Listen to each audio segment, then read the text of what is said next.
Many skills are required for trading successfully in the financial markets. They include the abilities to evaluate a company's fundamentals and to determine the direction of a stock's trend. But neither of these technical skills is as important as the trader's mindset.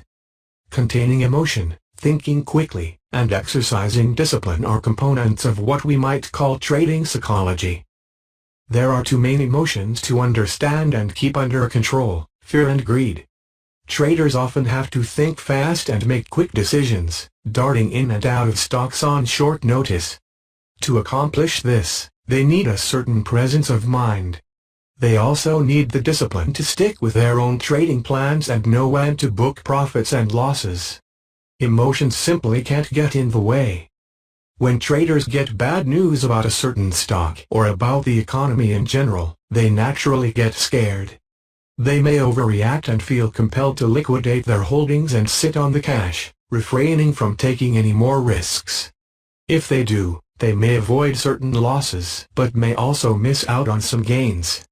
Traders need to understand what fear is: a natural reaction to a perceived threat. In this case, it's a threat to their profit potential. Quantifying the fear might help. Traders should consider just what they are afraid of, and why they are afraid of it. But that thinking should occur before the bad news, not in the middle of it.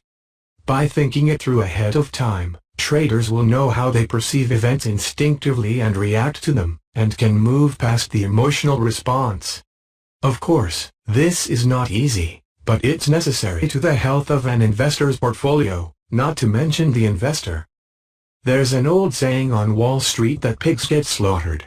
This refers to the habit greedy investors have of hanging on to a winning position too long to get every last tick upward in price.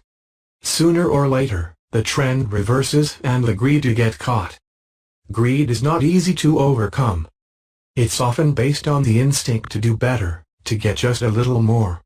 A trader should learn to recognize this instinct and develop a trading plan based on rational thinking, not whims or instincts. A trader needs to create rules and follow them when the psychological crunch comes. Set out guidelines based on your risk-reward tolerance for when to enter a trade and when to exit it. Set a profit target and put a stop-loss in place to take emotion out of the process. In addition, you might decide which specific events, such as a positive or negative earnings release, should trigger a decision to buy or sell a stock. It's wise to set limits on the maximum amount you are willing to win or lose in a day. If you hit the profit target, take the money and run. Your losses hit a predetermined number, fold up your tent and go home.